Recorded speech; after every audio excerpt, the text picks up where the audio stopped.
Parfois mignonnes, souvent effrayantes, les gueules s'affichent sur fond noir.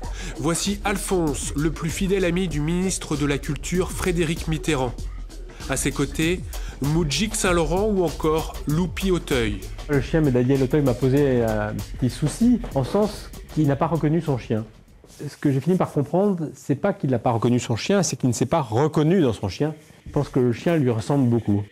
Tel chien, tel maître, voici Ouma Djani. Commandés par le musée de la chasse de Paris, les portraits de 69 chiens et un chat se retrouvent aujourd'hui logiquement au château de Beauregard.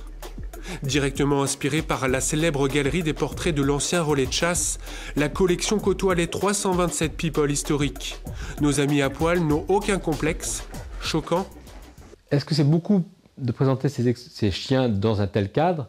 Ça, c'est à vous de le dire. Moi, en tant qu'artiste, je suis très content. Voilà.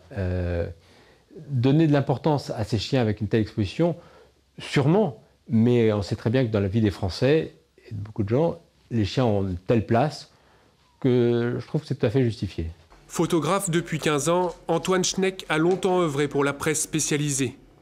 Aujourd'hui, il travaille la photo haute définition de portraits sur fond noir, retravaillée sur Photoshop.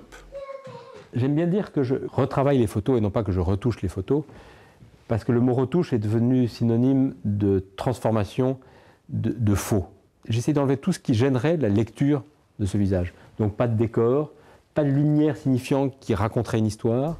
Des chiens ou de leurs propriétaires, qui sont les réelles stars? La réponse semble ici toute trouvée. À croire que les grands de ce monde se sentent parfois bien seuls.